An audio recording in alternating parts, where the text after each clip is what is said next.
ఓం శుక్లాంబరధరం విష్ణుం శశివర్ణం చతుర్భుజం ప్రసన్నవదనం ధ్యాయేత్ సర్వవిఘ్నోపశాంతయే. ఓం సరస్వతీ నమస్తుభ్యం వరదే కామరూపిణి విద్యారంభం కరిష్యామి సిద్ధిర్భవతు మే సదా. ఓం గురుర్బ్రహ్మ గురుర్విష్ణుః గురుర్దేవో మహేశ్వరః గురుః సాక్షాత్ పరబ్రహ్మ తస్మై శ్రీ గురవే నమః. మనం యోగవాసిష్టం అనే గ్రంథంలో నిర్వాణ ప్రకరణం పూర్వార్ధంలో ప్రస్తుతం 7వ భాగాన్ని ప్రారంభించుకోబోతున్నాము. 7వ భాగం బేతాళ ప్రశ్నలు. అందులో మొదటి అంశం 1-6 ప్రశ్నలు. శ్రీ వశిష్ఠ మహర్షి: ఓ రామచంద్ర, తత్వ విచారణచే జ్ఞాన సముపార్జన అత్యంత ఆవశ్యకం. జ్ఞానోత్పత్తి అయిన తర్వాత ఇది జీవుడు, ఇది చిత్తము అను కల్పనలు ఇక మిగలవు. విచారణ చేయటమే అవిద్యోపశమనముకు ఉపాయం. ఎందుకంటే అవిద్యకు మూలం అవిచారణయే కదా.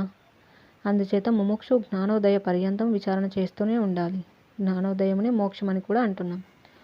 మనస్సు, అహంకారం మొదలైన వాటికి ఎండమావులలోని జలంలాగా అసలు ఉనికియే లేదు. అవి ఉన్నట్లు అనిపించటం అంతా భ్రమచేతని సుమ.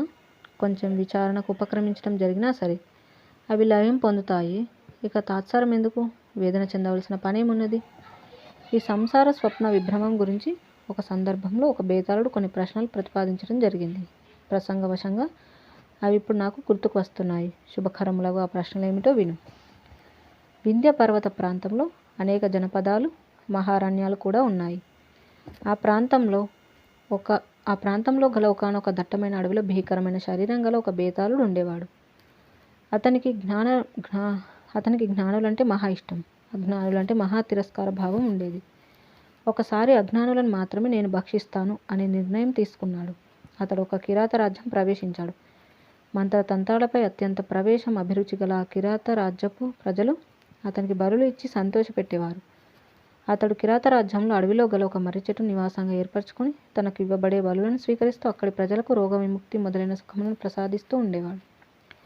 తాను మాత్రం జ్ఞాన బలంతో నిత్య తృప్తుడై నిశ్చలమగు సమాధి యందు కాలం గడుపుతూ ఉండేవాడు. అతడు ఆకలైనప్పుడు ఆ బాటలో వచ్చే బాటసారులను చంపి స్వాహా చేసేవాడు. అయితే తాను జ్ఞాని అయి ఉండటం చేత ఆకలిగా ఉన్నా సరే నిష్కారణంగా సుఖజనులను చంపేవాడు కాదు. దుర్మార్గ దురాచారులను మాత్రమే ఆహారంగా తీసుకునేవాడు. క్రమంగా బేతాళుని విషయం తెలిసిన అక్కడి ప్రజలు సత్ప్రవర్తనై భక్తి జ్ఞానంలో పెంపొందించుకున్నారు. అందుచేత అతనికి అక్కడ భక్షించుటకు తగిన వారి దొరుకుటలేదు. ఆకలిచే ప్రేరితుడై ఆహారం అగుటకు అర్హులగు వారి కోసం వెతుకుతూ కిరాత రాజ్యానికి దగ్గరలో ఉండే ఒక నగరంలో ప్రవేశించాడు. అర్ధరాత్రి అయ్యింది. అక్కడి రాజు నగర పరిసర ప్రాంతంలో గల దొంగలను, దుష్టులను, దారి దోపిడీ చేసేవారిని పట్టుకోవటానికి బయలుదేరి యాదృచ్ఛికంగా బేతాళునకు ఎదురుపడ్డాడు. అప్పుడు ఆ రాజును చూచి బేతాళుడు: ఆహా, ఈరోజు నా పంట పండింది. మంచి కండపుష్టి గల ఈ మనుజుడెవ్వడో ఇటువైపు వస్తున్నాడు. ఈరోజు ఈతడే నాకు ఆహారం అని అనుకున్నాడు. రాజు వస్తున్న మార్గంలో ఎదురుపడి తన భయంకర రూపం ప్రదర్శించాడు. బేతాళుడు: ఓయి బాటసారి, నేనెవరో తెలుసా? దిక్కులు పిక్కటిల్ల చేసే శక్తిగల బేతాళుడని. ఈరోజు నీవు నాకు ఆహారం అవటానికి ఇటు వచ్చావు. ఇక తప్పించుకోలేవు. నాకు భోజనం కమ్మ. రాజు: ఏం బేతాళ, బాగానే ఉన్నది కానీ మరి నేనెవరో తెలుసా? ఈ దేశపు రాజును. న్యాయపూర్వకమగు క్రూర మృగవధ అనే నా విద్యుక్త ధర్మం నిర్వర్తించడానికి ఈ నిర్జన ప్రదేశానికి వచ్చాను. నేను నీకు ఎటువంటి ఇబ్బంది కలిగించలేదే. అన్యాయంగా నన్ను బలవంతంగా భక్షించడానికి ప్రయత్నించావా? ఈ ఆయుధాలతో నీ తల 1000 వ్రక్కలు చేసి వేయగలను. బేతాళుడు: ఓ రాజా, నేనెవరిని అన్యాయంగా భక్షించనను వ్రతం గలవాడిని. అయితే నిన్ను భక్షించడం న్యాయమో అన్యాయమో తెలియాలి కదా. మరొక విషయం, నీవు ఈ దేశపు రాజువు కదా. ధర్మశాస్త్రానుసారం నీ రాజ్యంలో ప్రవేశించున్న నాకు ఆకలి దెబ్బకలు తీర్చడం నీ కర్తవ్యమే. నీవు వధించడానికి అర్హుడవైతే మాత్రం నిన్ను ఈరోజు వదిలిపెట్టేది లేదు. వ్యర్థంగా విఘ్నులను వధించడం నా ప్రవృత్తియే కాదు. అజ్ఞులను వదిలిపెట్టే ప్రసక్తి లేదు. ఇప్పుడు నేను కొన్ని ప్రశ్నలు అడుగుతాను. నీవు సమాధానం చెప్పు. నీ సమాధానంను బట్టి నీ యొక్క జ్ఞాన అజ్ఞానాలు గ్రహించి నీవు నాకు ఆహారం అవ్వకుండటానికి తగిన వాడివో కాదో నేను నిర్ణయిస్తాను. రాజు: నీవు మనుషులను భక్షించే ముందు వారు వివేకులు అవివేకులు, జ్ఞానులు అజ్ఞానులు పరిశీలించి అజ్ఞానులను మాత్రమే భక్షిస్తూ ఉంటావా? చాలా ఆశ్చర్యంగా ఉన్నదే. నీ వంటి బేతాళులకు కూడా సిద్ధాంతాలు నియమాలు ఉంటాయా? బేతాళుడు బిగ్గరగా పకపక నవ్వి: ఇప్పుడు నిన్ను నేను కొన్ని ప్రశ్నలు అడుగుతాను. ఆ ప్రశ్నలకు నీ సమాధానం ఏమిటో చెప్పు. ఆ సమాధానాలను అనుసరించి నిన్ను భక్షించవచ్చునో లేక నమస్కరించి శరణు వేడాలో నేను గ్రహిస్తాను. బేతాళ ప్రశ్నలు: 1. ఈ సృష్టిలో అసంఖ్యాక బ్రహ్మాండాలున్నాయి కదా. ఇవన్నీ కూడా ఏ సూర్యుని యొక్క సూర్యరశ్మిలోని సూక్ష్మ పరమాణువులు లేక త్రసరేణువులు అయి ఉన్నాయి? 2. ఆ బ్రహ్మాండ త్రసరేణువులు ఏ మహాకాశ వాయువులో స్ఫురించుచున్నాయి? 3. ఒక ఆయన ఉన్నాడు. ఆయన అనేక స్వప్నంలో నిష్కారణంగా గనుచున్నాడు. ఆ అనేక స్వప్నములలోని ప్రతి ఒక్క స్వప్నంలో మరల ఇంకెన్నో ఉపస్వప్నములను కూడా గాంచుచున్నాడు. ఒక స్వప్నం వదిలి వెంటనే మరల ఇంకొక స్వప్నంలోకి వెనువెంటనే ప్రవేశిస్తున్నాడు. అతడు ఎన్ని స్వప్నాలు కనుచున్నప్పటికీ తన స్వరూపం మాత్రం త్రికాలంలో యథాతథంగానే కలిగి ఉంటున్నాడు. ఆయనను నీవెక్కడైనా చూచావా? ఎవరు ఆయన? 4. అరటి పట్టాలను విప్పుకుంటూ పోతూ ఉంటే చివరికి బయటనున్న ఆకాశమే లోన కూడా శేషించి ఉంటుంది. అట్లాగే ఈ స్వప్నాంతరములలో బయట లోపల కూడా అవిచ్ఛిన్నంగా అఖండంగా వెళ్ళి విరిసి సదా ఉన్నదేమిటి? ఎవరు? 5. మనకెదురుగా ఈ దృశ్య ప్రపంచం ఉన్నది. దీనిలో విశాల ఆకాశము, భూత సముదాయము, సూర్యమండలము, మేరుపర్వతము ఇవన్నీ ఘనీభూతము ఎదురుగా ఉన్నాయి. ఇవి అత్యంత మహత్వంతో ప్రవర్తిస్తున్నాయి. అయితే ఇవన్నీ కూడా ఒకానొకని అణువంశం నందు ఒక పరమాణు పరిమాణమై ఇమిడి ఉన్నాయా? అతడెవడు? అతడెక్కడ ఉంటున్నాడు?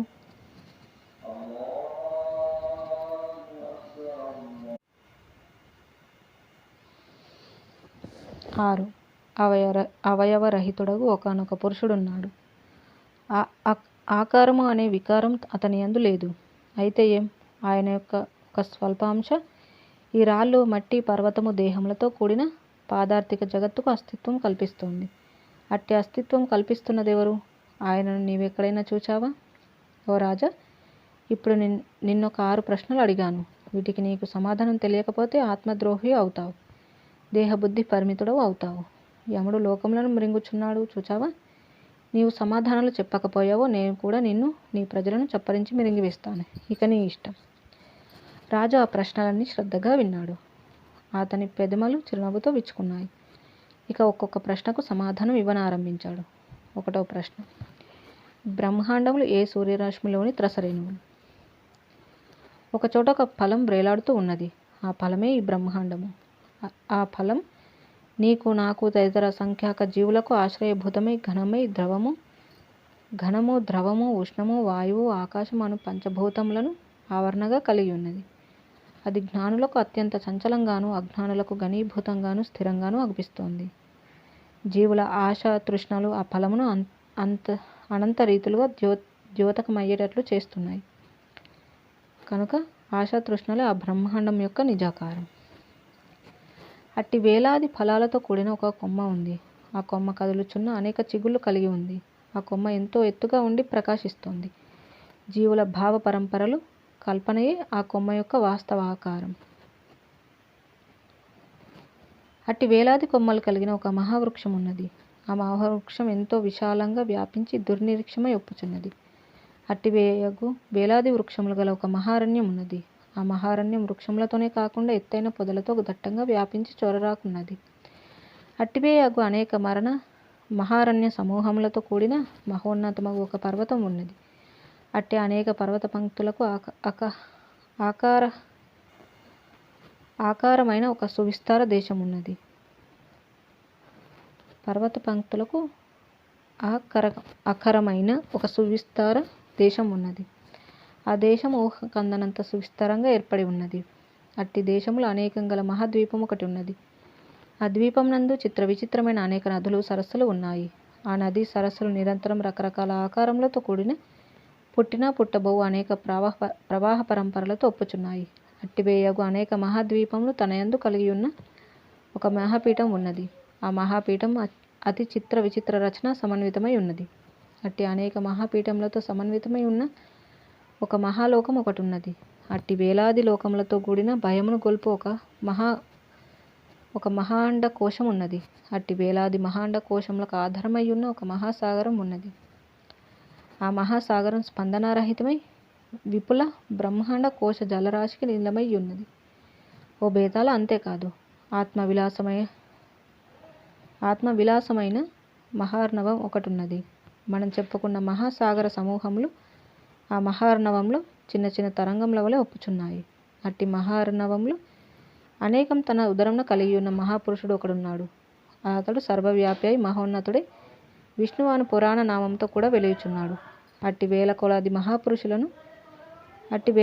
మహాపురుషుల మాలను తన వక్షస్థలమున ధరించిన మహాపురుషుడు ఒకడున్నాడు. అతడిని రుద్రుడు అనే పురాణ నామంతో కూడా పిలుస్తూ ఉంటారు. అట్టివే వేల కొలది మహాపురుషుల రుద్రులు రోమముల వలె అనాయాసముగా వెలువడుచున్నారు. అట్టి మహాసూర్యుడు ఒకడు కలడు.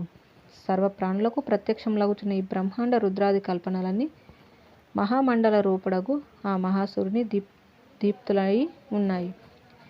ఎదురుగా దృశ్యమానమగుచున్న ఈ బ్రహ్మాండమంతా కూడా ఆ మహాసూర్యకాంతిలో కనిపించే అసంఖ్యాక త్రసరేణువులలో ఒకానొకటి మాత్రమే. చిదాత్మయే ఆ మహాసూర్యుడు. చిదాత్మయే ఈ జగత్తంతటికీ తెలియుట, తెలియబడుట అను వెలుగు వేడిమిలను ప్రసాదించుచున్నాడు. ప్రతి జీవుని స్వస్వరూపం అట్టి చిదాత్మయే. ఇదే నీ మొదటి ప్రశ్నకు సమాధానం. ఆ చిదాత్మ సూర్యుని రశ్మిలో సూక్ష్మ పరమాణువులే ఈ బ్రహ్మాండములన్నీ కూడా. విజ్ఞానమే ఆ చిదానంద సూర్యుని ఆత్మ. ఈ జగత్తును ప్రకాశింపజేయటమే ఆయన చేస్తున్న మహత్తర కార్యం. ఈ విశాలమగు బ్రహ్మాండములన్నీ ఆయన కాంతిపుంజములే. భౌతికమగు ఆకాశాన కనిపించే సూర్యునిచే ఈ జగత్తంతా శోభిల్లుతుంది చూచావా? అట్లాగే ఆ విజ్ఞాన సూర్యుని చిత్ కాంతుల వలన ఈ జగత్తులు సత్త పొందుచు శోభతో ప్రకాశిస్తున్నాయి. ఓయి బేతాళుడా, ఆ మహాచిత్ సూర్యునే భగవంతుడు అని, పరమాత్మ అని, బ్రహ్మం అని శాస్త్రవేత్తలు పిలుస్తున్నారు. ఈ త్రిలోకంలో ఆ బ్రహ్మం అనే మణికాంతులలో ప్రకాశిస్తాయి. ఉత్తమాధికారులకు ఆ మహాసూర్యుని పారమార్థిక తత్వమగు ఆత్మ అఖండాకారమును అన్ని స్థితులందు ప్రత్యక్షమగుచూనే ఉన్నది. అనాధికారులకు అది తెలియరావటం లేదు. అగ్నియందు విస్ఫులింగములు వేర్వేరు వలె బయలువడుచున్నాయి చూచావా? అలాగే ఆ ప్రత్యేగాత్మయందు జీవగతులు వేరువేరుగా తోచుచు కర్తృత్వం, భోక్తృత్వం మొదలైన అనేక విభ్రమములు కలుగజేస్తున్నాయి. ఓ బేతాళ మహాశయ, పారమార్థిక దృష్టితో చూస్తే అవేవి కూడా ఒక్కింతైనా లేవు. చిదాత్మ ఒక్కటే సర్వదా సర్వత్రా సర్వాత్మకై ప్రకాశిస్తోంది. అందుచేత నీ ప్రశ్నాడంబరమంతా వదిలిపెట్టి సుశాంతుడవు కమ్ము. రెండవ ప్రశ్న. ఈ బ్రహ్మాండములు, ఈ భావాభావములు ఏ మహాగగన వాయువునందు ధూళి రేణువులై స్ఫురిస్తున్నాయి అని కదా. రెండవ ప్రశ్న. ఈ బ్రహ్మాండములు, ఈ భావాభావములు ఏ మహాగగన వాయువునందు ధూళి రేణువులై స్ఫురిస్తున్నాయి అని కదా. ఒకానొక చోట ధూళి ఉన్నది. ఆ ధూళి కోట్లాది మైళ్ళ విస్తారం విస్తరించి అత్యంత లోతుగా ఆక్రమించి ఉన్నది. ఆ ధూళిలో రకరకాల రంగుల ధూళికణములు కలిసిపోయి ఉన్నాయి. ఒకటి కాలసత్తా అనగా కాలరూపం అనగల మాయాసత్తా. 2 స్పందన సత్తా, క్రియాశక్తి ప్రధానమైన సత్తా ఇది. 3 చిన్మయ సత్తా, ఇది ఎరుగుట అనునది ప్రధానముగా గల సత్తా. 4 చిదాభాస సత్తా, విషయములందు ప్రతిబింబించే చమత్కారం. ఇవన్నీ అత్యంత సూక్ష్మ పదార్థములు అవటం చేత వాటిని ధూళికణంలో అని వేదములు అభివర్ణిస్తున్నాయి. అట్టి రేణువులన్నీ పరమాత్మ అనే వాయువునందు లేచుచు వివిధ ఆకారములు కల్పించుకొనుచున్నాయి. పరమాత్మే అన్నిటా వెలుగు సత్తా. ఆయన యందే కాలం మొదలైన సత్తలు ప్రతిబింబిస్తున్నాయి. ఆయన నిర్మలుడు, నిర్విషయుడు కదా. ఆయనలో ఆధార ఆధేయాలు, వ్యపదేశాలు ఎక్కడి నుండి వచ్చాయి అని సందేహమే అక్కర్లేదు. ఒక పుష్పాంతర్గత రసమే తనలో పుష్ప శరీరం, సువాసన అనేవి కల్పించుకొని గంధానికి ఆధేయమై వెలయుచున్నది కదా. పరమార్థ సత్తయే కాలసత్తా మొదలైన భేదములన్నీ తన యందు కల్పించుకొని వాటన్నింటికి తానే ఒకవైపు ఆధారమై మరొక వైపు అనుభవమునకు కారణభూతమై అనగా ఆధేయమై వెలయుచున్నది. ఈ కాలము, క్రియ, ఎరుక, విషయాస్వాదన అను వేరువేరు రంగుల ఇసుకరేణువులను ఒకదానితో మరొకటి అనంత కోట్ల దేహోపాధి పరంపరలను ఆటబొమ్మల వలె పరమాత్మ తత్వం నిర్మించుకుంటోంది. ప్రతి ఆటబొమ్మను ఆశ్రయించి నీవు నేను ఇది అది ఇక్కడ అక్కడ ఇప్పుడు అప్పుడు అనేక ఆంతరంగిక స్ఫురణలను జతచేరుస్తోంది. ఇంతలోనే ఆట బొమ్మలు నిర్మించుకొని ఆటలాడుకుంటోంది. ఆ విధంగా స్ఫురించే అనంతకోటి చమత్కారాలలో నీ దేహం ఒకటి, నా దేహం మరొకటి. ఆత్మతత్వమే అంతటా సత్యం, మిగిలినదంతా కల్పన మాత్రమే. 3వ ప్రశ్న. ఒక స్వప్నంలో మరొక స్వప్నం, స్వప్నం తర్వాత మరొక స్వప్నం, ఈ విధంగా స్వప్నాలు, స్వప్నాంతర స్వప్నాలు, స్వప్న తదనంతర స్వప్నాలు గాంచుచున్నప్పటికీ ఆ స్వప్నాంతరాలతో సంబంధం లేక తన నిర్మల స్వభావాన్ని ఏ కాలమందు త్యజించనట్టి ఆ స్వప్న ద్రష్ట స్వరూపుడెవడు అని కదా నీ ప్రశ్న. నీ యొక్క, నా యొక్క, ప్రతి ఒక్కరి వాస్తవ స్వస్వరూపమే ఆ పరమాత్మ. అట్టి పరమాత్మ లేక బ్రహ్మమే ఈ జగత్తు అను మహాస్వప్నము. ఆ జగత్ స్వప్నంలో నీ దేహమును అను మరొక స్వప్నమును, ఆ దేహ తాదాత్మ్య స్వప్నంలో జాతి, దేశము, మతము, అయినవారు కానివారు మొదలైన ఇంకెన్నో ఉపస్వప్నములను కల్పించుకొని పొందడం జరుగుతోంది. అయితే అట్టి స్వప్నాలను పొందుతున్నప్పుడు ఆ స్వప్నములలో విస్తరించున్నది తానే అయినప్పటికీ తన యొక్క నిజరూపం కోల్పోవటం లేదు. స్వప్న దోషములు స్వప్నద్రష్టను కలంకితం చేయగలవా? వస్తువుల సంయోగ వియోగములు ఆకాశమును మరొక రీతిగా మలచగలవా? లేనేలేదు. ఆత్మ ఆయా స్వప్నముల లోపల వెలుపల విస్తరించి ఉన్నప్పటికీ ఈ స్వప్న జాగ్రత్త విషయ సముదాయంలో ఆత్మ యొక్క ఔన్నత్యాన్ని దిగజార్చలేదు. ఆత్మ సర్వదా అన్నిటా నిస్సంగమున జ్యోతి స్వరూపమున వెలుగుచూనే ఉన్నది. అట్టి శాంతం మహదానందం సర్వశక్తిమంతమగు ఆత్మను ఏమరిచి ఈ జనులు నశ్వరములగు పదార్థముల సమ్మేళన విభజనములను చూసి ఎందుకో వ్యధులు చెందుచున్నారు. సంసారమంతా స్వప్నతుల్యమే, స్వస్వరూపమే, పరమసత్యము, పరమసత్యం మాత్రమే నిత్యము, అనునిత్యము. 4వ ప్రశ్న. అరటి చెట్టు కాండంలో గల అరటి పొట్టలను విప్పుచూ పోగా లోపల ఇక చిట్ట చివరగా ఆకాశం కాక మరింకేమి మిగలదు. ఈ స్వప్నాంతరములలో ఉన్నదంతా కల్పనను తొలగిస్తూ తరచి చూస్తే ఇక శేషించేదేమిటి? స్వప్నద్రష్ట యొక్క స్వస్వరూపమే ద్రష్ట యొక్క స్వరూపమే. స్వప్నంలో కల్పిత రూపంగా ప్రవేశించి ఉన్నది కనుక స్వప్నం యొక్క వెలుపల లోపల ఉన్నది ద్రష్టయే. ఈ విశ్వం యొక్క అంతరాంతరములందు బ్రహ్మమే విస్తారమై ఏర్పడి ఉంటుంది. బ్రహ్మం యొక్క అణువులే అంతటా వెలుగుచున్నాయి. వివర్తమగుచున్న ఈ జగత్ విస్తృతికి ఆ బ్రహ్మమే సత్త అయి ఉన్నది. అట్టి స్వస్వరూపమునకు నామరూపములు లేవు. కానీ సర్వజగత్ భావ అనుభవములకు అది ఆలవాలం కనుక దానిని ఆత్మ అను పేర్లతో పిలుస్తున్నారు. సద్బ్రహ్మం అని కూడా అందుకే పిలువబడుతోంది. దాని గురించి అట్టిది అని ఎవరము చెప్పలేం. ఆ బ్రహ్మము సర్వధర్మ శూన్యము.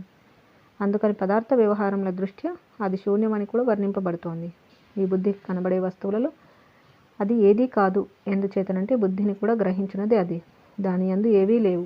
అయినా కూడా అది తప్పితే ఇక్కడ మరొకటి ఏదీ లేదు. మనోబుద్ధులకు అదియే సత్త ప్రసాదిస్తోంది. గుణములు కలవాడు లేకపోతే గుణములు ఉంటాయా? అట్లాగే అదే లేకపోతే జగత్తు లేదు, దాని అనుభవం లేదు. స్వప్నము, స్వప్నాకారము, స్వప్నమునకు ముందు వెనుకల ఉన్నది స్వప్నకర్తయే కదా. జగత్తు విషయంలో కూడా జగత్తు కారణం, జగత్తుకు ముందు వెనుకల ఉన్నది జగద్ద్రష్టయే. వస్త్రం నందలి వస్త్రసత్త దారంలోనూ ఉన్నది. దారంలోని దారసత్త దూదిలో ఉన్నది. దూదిలోని దూది సత్త పత్తికాయ యందు ఉన్నది. పత్తికాయలోని ప్రతి సత్త ప్రతి వృక్షమునందున్నది. ప్రతి వృక్షంలోని ప్రతి వృక్ష సత్త ప్రతి బీజమునందున్నది. బీజంలోని బీజసత్త మట్టి జలమునందున్నది. ఈ విధంగా ఒక విధమైన సత్త మరొక విధమైన సత్తగా పర్యవసించటం జరుగుతోంది. ఇట్టి సత్త యొక్క క్రమమును పరిశీలించిన విజ్ఞులు ఇట్లు సిద్ధాంతీకరిస్తున్నారు. ఎక్కడెక్కడ ఏ క్రమంచే ఏ సత్త భావించబడుచున్నదో అదంతా కాలానుగతంగా ఆయా భావాకృతులను వీడి అనుభవజ్ఞ రూపమగు చిన్మాత్రంగానే పరవశించుచున్నది. అట్టి నిర్మలమగు చిద్వస్తువుని ఈ జగద్రూపంగా వ్యాపించి ఉన్నదని జనులు గ్రహించదరుగాక. బేతాళుడు: ఓహో, అద్భుతం, చాలా బాగా సమాధానం చెప్పావు. రాజు: 5వ ప్రశ్న. ఈ విశాలమగు భూమి, జలము, అగ్ని, వాయువు, ఆకాశము అను పంచభూత సముదాయమునకు ఈ బ్రహ్మాండ మండలమే ఆధారమై ఉన్నది కదా. ఈ బ్రహ్మాండ మండలం, సూర్యమండలం, మేరు పర్వతం ఇట్టి అత్యంత విస్తార పదార్థములన్నీ ఏ అణువునందు పరమాణువుగా ఉన్నాయి అని కదా నీ ప్రశ్న. ఆ పరమాత్మ సూక్ష్మాతి సూక్ష్మము, ఇంద్రియాలకు అలభ్యమవటం చేత అతడు పరమాణు స్వరూపుడు, అనోరమణీయన్ అని వేదములు ప్రవచిస్తున్నాయి. అనంత గుణ విశిష్టుడు అవటం చేత మేరు పర్వతమునకు అతడు ఆధారుడు కూడా. అతడు లింగ స్వరూప భేదములకు సంబంధించిన వాడు కనుక సులభ సాధ్యుడు కాదని కొందరు అభిప్రాయం. అయితే జ్ఞానుల అనుభవమునకు అత్యంత సులభ ప్రాప్తుడు అగుచున్నాడు. అనేక బ్రహ్మాండములతో కూడిన ఈ జగత్తంతా కూడా ఆత్మదేవుని ఒకానొక అణువు యొక్క ఒకానొక అంశం మాత్రమే. ఈ కనబడే బ్రహ్మాండములన్నీ సూక్ష్మతరములగు చిత్కణములచే పరిచ్ఛిన్నమై ఇట్లు దృష్టికి ప్రాప్తిస్తోంది. అందుచేత ఆత్మదేవుని యందు పరిచ్ఛిన్నమై ఉంటోంది అను పాఠ్యాంశాలన్నీ మిథ్యాపాఠములే. స్వప్నంలో చూసే వస్తువులన్నీ స్వరూపహీనములే అయినట్లు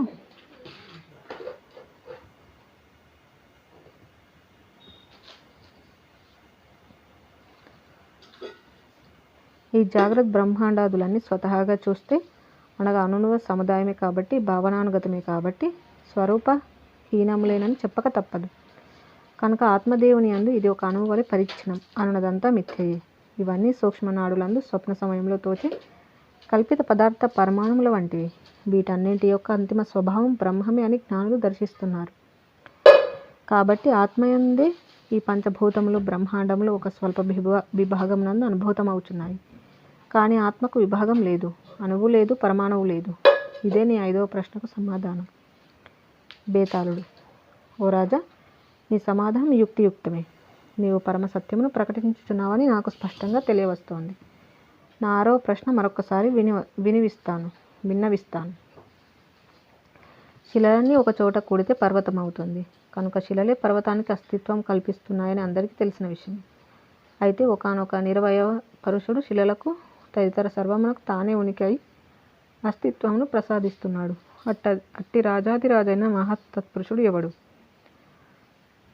అతనిని నీవెప్పుడైనా చూచావా? రాజు: ఓ చూచాను, చూస్తున్నాను. అయితే భౌతికమైన కళ్ళతో కాదు. మనం ఇంతవరకు వివరించి చెప్పుకున్న ఆ బ్రహ్మమే కళ్ళు, చెవులు మొదలైన వాటికి అగోచరం. కాబట్టి అతడు పరమాణువుకే పరమాణువు అని మనం ఈ సంభాషణలో గ్రహించి ఉన్నాం కదా.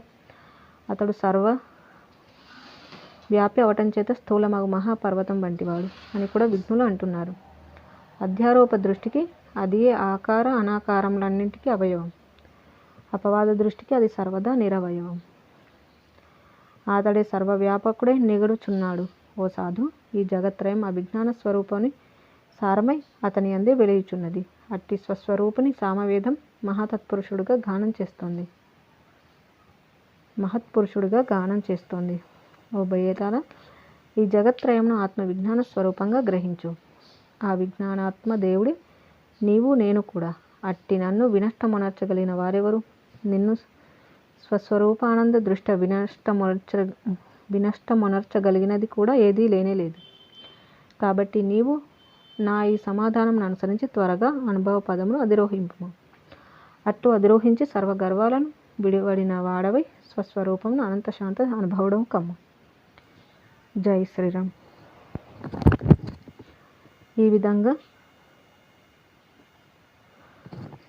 బేతాళ ప్రశ్నలు అనేటువంటి ఈ 7వ భాగంలో ఆ బేతాళుడు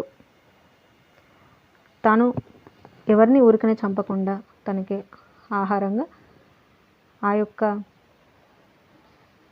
ఉచితమైన ప్రశ్నలు అడిగి వాటికి సరి అయిన అంటే ఈ జగద్దృష్టితో సమాధానాలు చెప్పేవారికి ఆత్మజ్ఞానం లేకుండా వారిని మాత్రమే భక్షించడం అనే ఒక నియమాన్ని పెట్టుకుని ఆ విధంగానే కొనసాగించడం.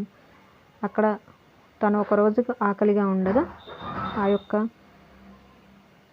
రాజు తన రాజ్యంలోని వారిని రక్షించే క్రమంలో అక్కడికి రావడం, వారిని అక్కడ బేతాళుడు అతన్ని ప్రశ్న అడగడం, దానికి సమాధానం చెప్పడం అనేది చూస్తూ ఉన్నాము. ఇక తర్వాత 2 సర్వసమత్వము. అయితే ఈ భాగంలో ఇది చివరిది. ఇందులో 2 ఉన్నాయి. శ్రీ వశిష్ఠ మహర్షి రాజు ఇచ్చిన సమాధానాలు విని బేతాళుడు ఈతడు తత్వజ్ఞుడు అని గ్రహించాడు. అతని సమాధానాలు బేతాళుని మనస్సుకు శాంతిని ప్రసాదించాయి. అతడు రాజుకు సాష్టాంగ దండ ప్రణామం చేశాడు.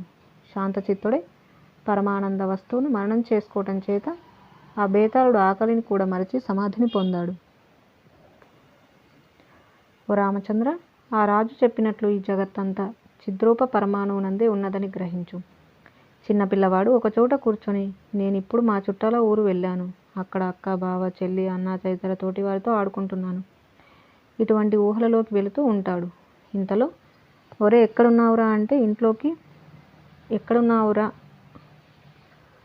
రా ఇంట్లోకి అని తండ్రి పిలుపు వినబడగానే ఆ ఊహ నుండి బయలువడి లేక ఆ ఊహను వదిలి ఏమిటి నాన్న అంటూ ఇంట్లోకి వస్తాడు. దీనిని బాలభ్రాంతి అంటాం.